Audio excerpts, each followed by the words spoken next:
এক সময়ের কথা, এক ঘন জঙ্গলে বাস করত এক ভয়ঙ্কর সিংহ। তার নাম ছিল রুদ্র। রুদ্র ছিল জঙ্গলের রাজা। তার গর্জনে চারদিক কেঁপে উঠত। জঙ্গলের ছোট বড় সব প্রাণীই তাকে ভয় পেত, আবার শ্রদ্ধাও করত। প্রতিদিন সকালে রুদ্র জঙ্গলে বেরিয়ে যেত শিকারে। হরিণ, খরগোশ, এমনকি বড় বড় মহিষও তার হাত থেকে বাঁচতে পারত না। দিনটা তার যেভাবে কাটত তাতে জঙ্গলের অন্য প্রাণীদের মুখে খাবার জোটানো কঠিন হয়ে উঠেছিল। কিন্তু একদিন দুর্ভাগ্যবশত রুদ্র একটি শিকার ধরতে গিয়ে গাছের ডালে লাফ দিতে গিয়ে পড়ে গেল।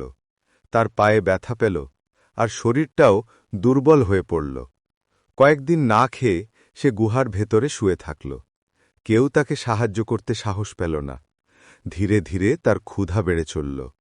তখন রুদ্রের মাথায় একটা চতুর বুদ্ধি এল।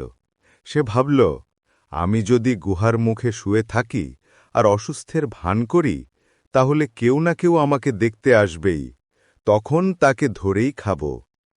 পরদিন সে গুহার দরজার পাশে শুয়ে রইল। মুখে কষ্টের ভাব, কিন্তু চোখে শিকার ধরার চতুরতা। প্রথমে এক খরগোশ এল।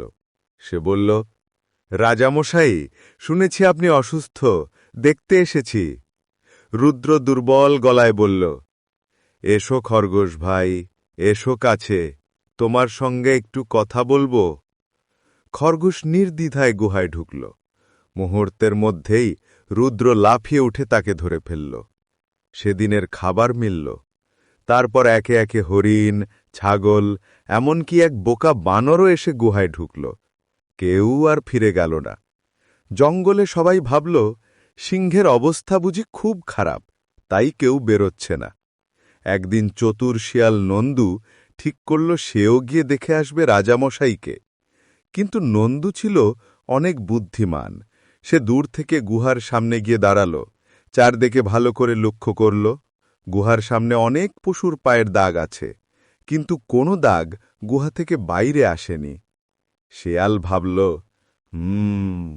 এ নিশ্চয়ই কোনো ফাঁদ।